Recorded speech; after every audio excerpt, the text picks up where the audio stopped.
1863年，格底斯堡的硝烟尚未散尽，整个美利坚合众国的命运悬于一线。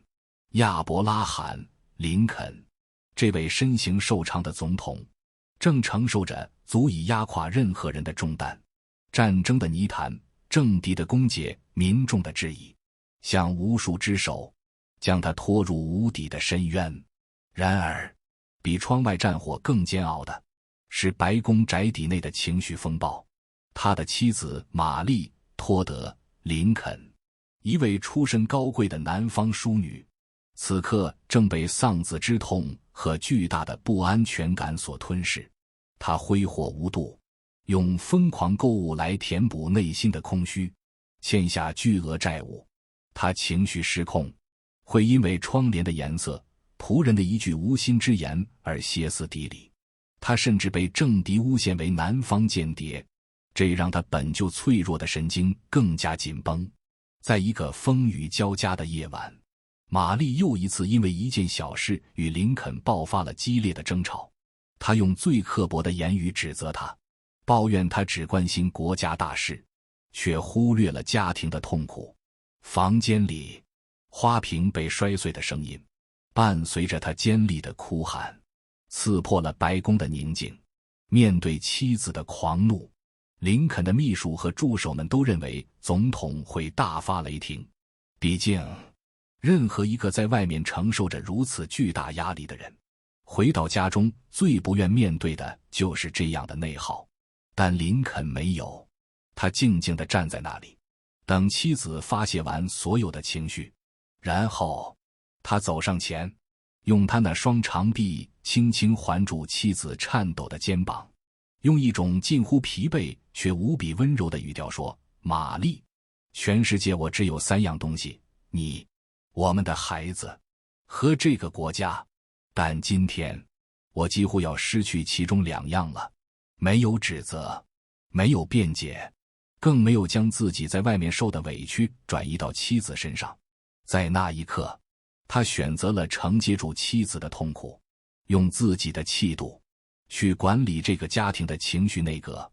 后来，一位贴身助理在日记中写道，总统先生在国会面对的是一群豺狼，在战场上面对的是一片火海，可回到家，他面对的是一片风暴。我从未见过比他更能忍耐、更温柔的男人。他把所有的耐心都留给了那个最让他心碎的女人。林肯的故事像一枚被历史尘封的琥珀，剔透地折射出一种我们这个时代最为稀缺的品质——情绪的教养 （emotional grace）。这种教养无关学识，无关地位，它是一种选择。选择不把外界的刀光剑影带回家门，选择不把最坏的脾气、最刻薄的言语留给最亲近、最无防备的家人。我们常常以为对外人的彬彬有礼是风度，是能力，但实际上，一个人最高级的教养是穿越世事的风雨，依然能对家人轻声细语。因为对外人好，或许是生存的技能，而对家人好，才是深入骨髓的爱与慈悲。你的家不是情绪的垃圾场，我们很多人都活成了一个矛盾体。在公司，我们是情绪稳定的成年人，面对客户的百般挑剔，我们能微笑着说好的，我们再改改；面对领导的无端指责，我们能默默咽下委屈，转身继续工作；面对同事的无心之过，我们能大度地挥挥手说没关系。我们像一个训练有素的战士，穿着名为专业的铠甲，在社会这个战场上冲锋陷阵，情绪管理的滴水不漏。可一旦回到家，卸下铠甲，我们常常会变成另一个人。那个在外面有多怂的人，回到家可能就有多横。朋友阿哲是一家广告公司的客户总监，在外人眼里，他是典型的成功人士，温文尔雅，情商极高，在难缠的客户都能被他摆平。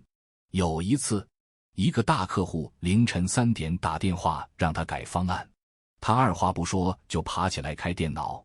第二天顶着黑眼圈，依旧笑容可掬地把完美的方案交到对方手上。然而，就是这样一个好先生，在家里却像一头一点就着的狮子。他会因为妻子晚做了10分钟饭而大发雷霆，我累死累活在外面挣钱，回来连口热饭都吃不上。他会因为孩子把玩具弄得满地都是而怒吼，跟你说过多少遍了，收拾好你的东西，你妈怎么教你的？他甚至会因为年迈的母亲动作慢了些，挡住了他看电视的视线而烦躁地抱怨，能不能快点？真是碍事。他的家不像港湾，更像一个布满引线的雷区。妻子和孩子小心翼翼，生怕哪句话哪个动作就引爆了他。家里总是静悄悄的，充满了压抑和紧张。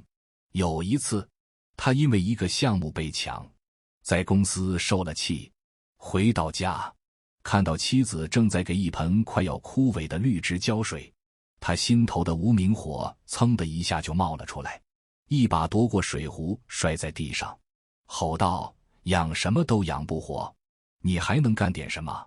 妻子愣住了，眼泪瞬间就涌了出来。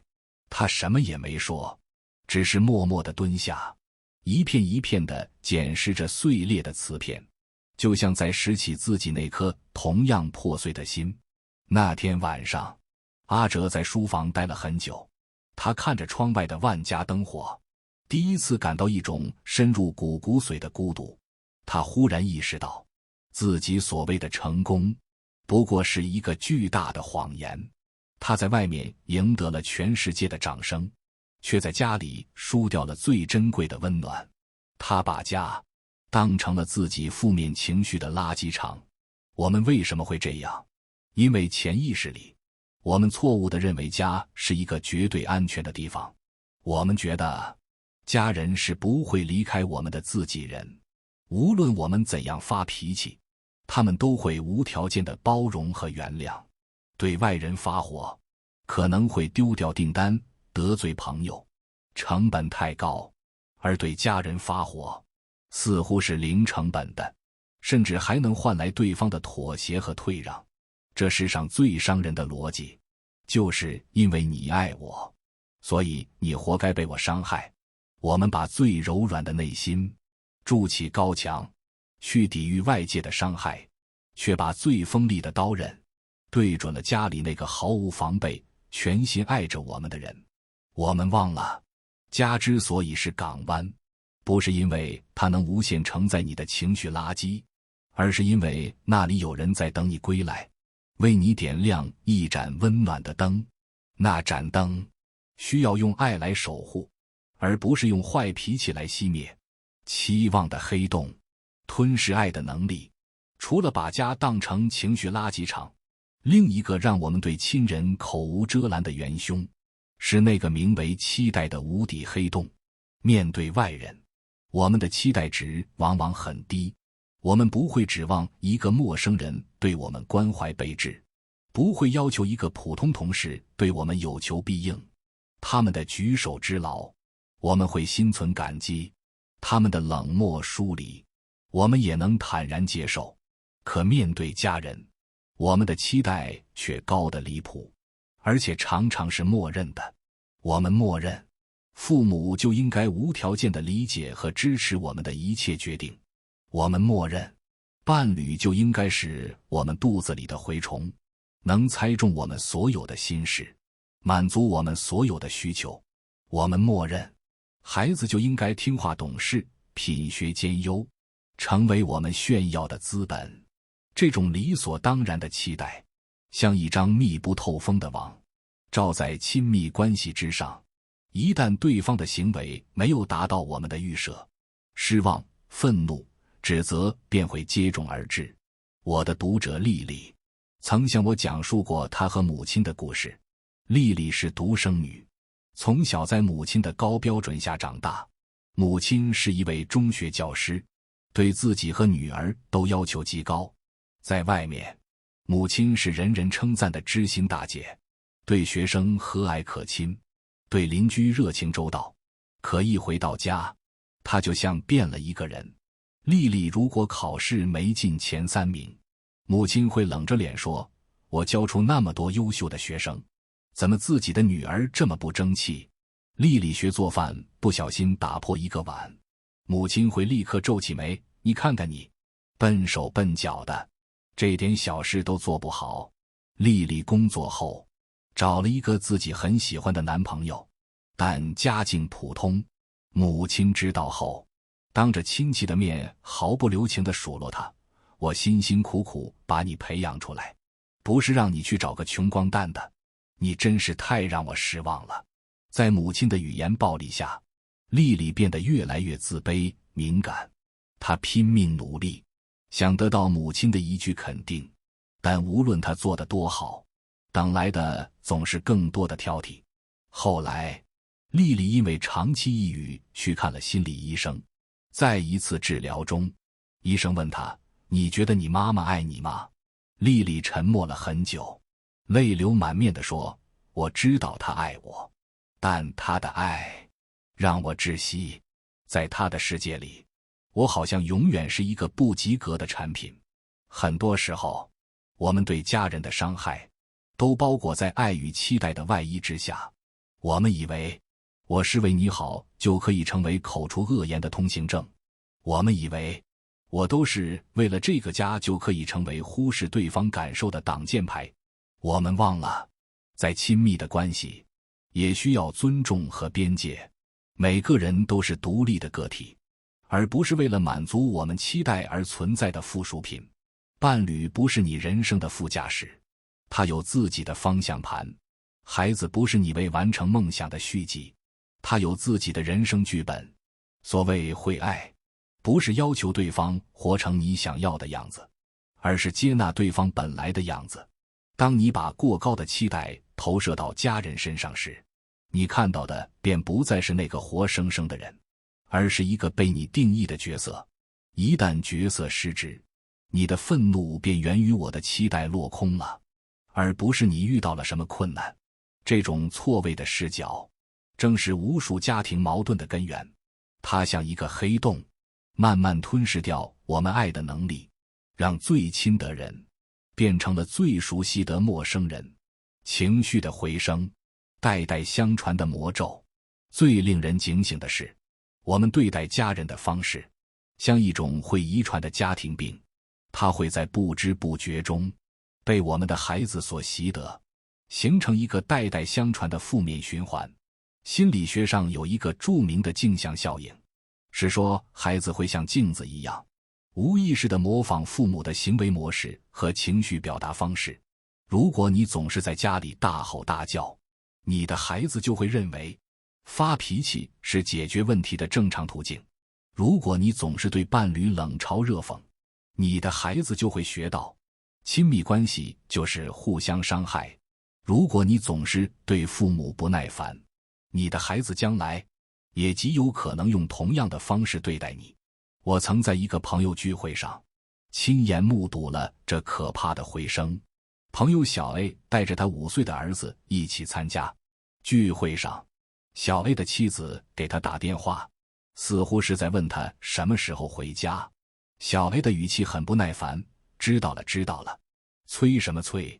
正忙着呢。”说完就挂了电话。过了一会儿，小 A 的母亲也打来电话，提醒他天气转凉，别让孩子冻着。小 A 更加烦躁：“哎呀，我都知道了，你别啰嗦了。”整个过程，他5岁的儿子都看在眼里。聚会快结束时，小 A 的儿子想再吃一个冰淇淋。小 A 说：“不行，你已经吃了一个了，吃多了肚子疼。”结果，那个5岁的孩子用和他爸爸几乎一模一样的神情和语气，对他爸爸喊道：“你好烦啊，别啰嗦了。”那一瞬间，整个房间都安静了。小 A 愣在原地，脸上青一阵白一阵。他仿佛看到了一个缩小版的自己。他想发火，却一个字也说不出来，因为他知道，孩子这句伤人的话，正是他自己亲手教会的。我们总希望孩子成为一个温柔、善良、懂得感恩的人，却常常忘了，最好的教育是言传身教。你无法一边对家人恶语相向，一边指望孩子对世界和颜悦色。你种下的是吉利，就不可能收获玫瑰。这种负面情绪的代际传递，像一个难以打破的魔咒。那个曾经被父母的坏脾气伤害过的孩子，长大后很可能在不经意间也变成了一个伤害自己孩子的父母，因为在他的潜意识里已经烙下了家人之间就是可以这样相处的印记。打破这个魔咒需要极大的自我觉察和勇气，它需要我们停下来，审视自己，审视我们的原生家庭，然后对自己说，到我这里为止。情绪的修行，一场向内的旅行。那么我们该如何找回那份遗失在外的好脾气？如何成为一个能把温柔留给家人的情绪成熟者呢？这并非一蹴而就，它是一场需要终身实践的向内的修行。首先是建立情绪边界的觉察，试着在每一次想对家人发火的瞬间，按下暂停键，深呼吸，然后问自己3个问题：一，我此刻的怒火真正来源是什么？是因为眼前这件事，还是因为我在外面受了委屈？二，对家人发火能解决问题吗？还是只会制造新的问题？三，如果眼前这个人是我的老板或客户，我还会用同样的语气和他说活吗？这个短暂的停顿，就像在汹涌的情绪洪流中筑起一道小小的堤坝，它给了你一个机会，让你从情绪的奴隶变成情绪的主人。你开始明白，你可以选择不被愤怒牵着鼻子走。其次是进行爱的语言的练习。我们常常利于对家人表达赞美和感激，却把最恶毒的差评给了他们。从今天起，试着刻意练习爱的语言，把你怎么这么笨换成没关系，我来帮你。把跟你说过多少遍了换成我再说一次，你仔细听好。把我真后悔嫁给你换成我今天心情不好，我们能聊聊吗？更重要的是，学会表达感激，感谢伴侣为你做的饭，感谢父母为你带的孩子，感谢孩子带给你的欢笑。当谢谢你和我爱你成为家里的高频词，那些伤人的话便会失去生长的土壤。最后是创造高质量陪伴的仪式感。很多时候我们对家人不耐烦，是因为我们虽然人在家，心却还在工作，在手机里。我们所谓的陪伴，只是待在一起，而非合在一起。尝试创造一些属于你们家庭的仪式感，比如规定晚餐时间不许看手机，全家人一起聊聊今天的趋势。比如每周设立一个家庭日，一起去看电影、逛公园，或者只是在家做一顿大餐。比如睡前给孩子讲一个故事，给伴侣一个拥抱。这些看似微小的仪式，是在向家人传递一个重要的信息：在我的世界里，你们最重要。这种被重视的感觉，是治愈一切关系裂痕的良药。我们终其一生都在学习如何与世界相处。我们学会了看客户的脸色，学会了跟领导打太极，学会了在复杂的社交关系中游刃有余。但我们常常忘了，人生最重要的课题是学习如何与我们最亲的家人相处。一个人真正的成功，不是在外面有多少人敬畏你，而是在家里有多少人深爱你。愿我们都能拥有林肯那样的情绪教养，在历经世事沧桑后，依然能把最温柔的目光、最耐心的言语、最温暖的拥抱留给我们身后的那个家。因为那才是我们在这薄情世界里最深情的归宿。